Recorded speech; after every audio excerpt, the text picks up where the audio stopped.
Salut à tous, c'est Eddie. Alors aujourd'hui j'ai la joie de vous retrouver sur un tutoriel Capture One et aujourd'hui on va parler d'un sujet assez récurrent dans la photographie. Je vais vous parler des halos lumineux. Alors vous êtes prêts, on y va? C'est parti! Alors, sans plus tarder, aujourd'hui ce que nous allons faire c'est post-traiter un peu cette photo. On va un peu regarder les choses comme elles sont là.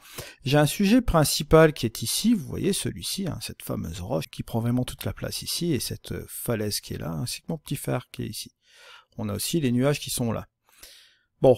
Ici, problème récurrent, on a ce sujet-là avec des bords qui sont vraiment très marqués. On a une différence de luminosité ici entre ce rocher-là et les nuages, d'accord? Ce qui va porter un souci, si on va un petit peu survitaminer notre image, on risque d'avoir des halos lumineux ici. Ok?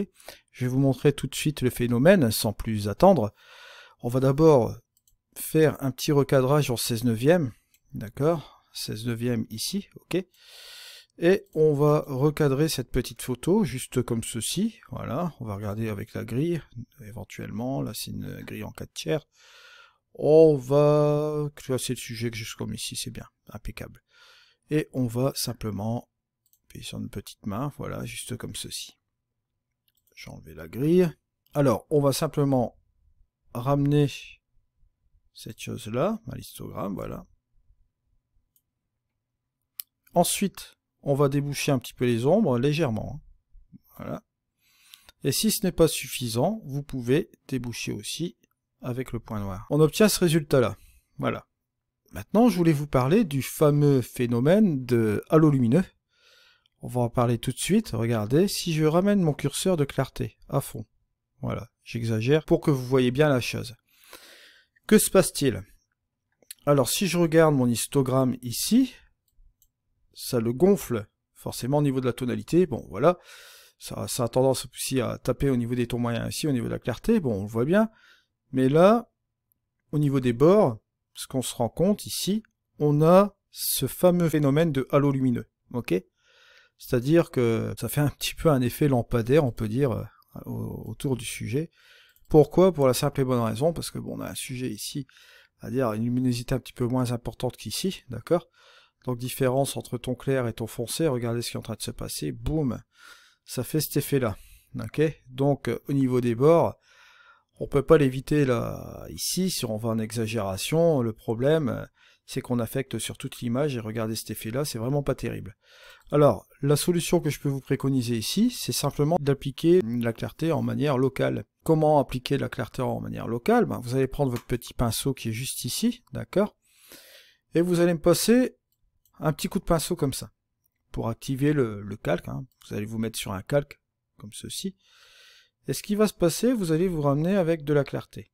Vous allez appuyer sur la touche M pour afficher le masque, ok, et là vous allez continuer un peu à faire votre masque à l'intérieur de votre roche. Bon, on pourrait très bien aussi un petit peu dépasser, c'est pas un problème, je vais vous expliquer pourquoi après, voilà.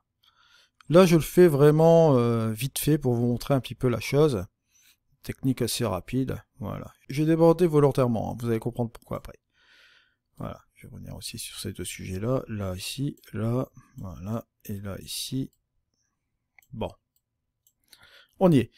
Alors, une fois que vous avez fait cela, vous allez dans la plage Luma. Regardez, voilà, on va dans la plage Luma, et je vais vous montrer quelque chose. On va chasser les hautes lumières. Qu'est-ce qui va se passer? Regardez. Ça, c'est tout bête. En chassant les hautes lumières, on est en train de détourer le sujet. Voilà. Et on va interagir principalement sur le sujet de la roche. Bon. Voilà, une fois que vous avez appliqué la plage Luma, vous enlevez le petit M. Voilà. Et vous pouvez appliquer et forcer sur la clarté, parce que vous allez rester à l'intérieur du sujet. Ok? Il n'y a pas de souci là-dessus. Et par rapport, bien sûr, à la luminosité. Voilà. Ça, c'est la petite astuce que je peux vous donner. Si vous voulez interagir localement, vous voyez, bon, ça prend quelques minutes, Voilà, juste un peu comme ceci. Donc voilà mon astuce pour interagir localement sur votre sujet ici. Bon, bien évidemment, vous pouvez le faire aussi sur cette partie-là de l'image, il n'y a aucun souci là-dessus. Regardez, on va le faire encore une de nouveau. Je vais appuyer sur la touche M. Voilà, et là, vous remarquez quand même un truc, c'est que ici, je peux directement passer mon pinceau, il n'y a aucun souci. Et je ne vais pas vraiment dépasser sur les hautes lumières. Voyez, ça passe juste comme ceci. Voilà. Ça, c'est le petit truc à savoir. Ce petit truc que je vous préconise de faire. Et là, vous regardez si j'enlève le masque en appuyant sur M. Vous voyez que là, ici, si je fais le avant-après, on n'a pas de ce fameux halo lumineux. Voilà. Et ça, c'est grâce un petit peu à la luminosité. Voilà. Maintenant, on pourrait très bien continuer un petit peu le reste de l'édit en effaçant les éléments perturbateurs. Bon, pourquoi pas. On va faire un masque de correction ici et on va agrandir une espèce de petite gomme là. Voilà.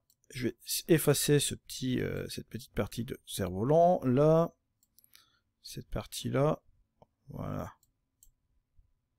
Juste peut-être un petit peu comme ceci.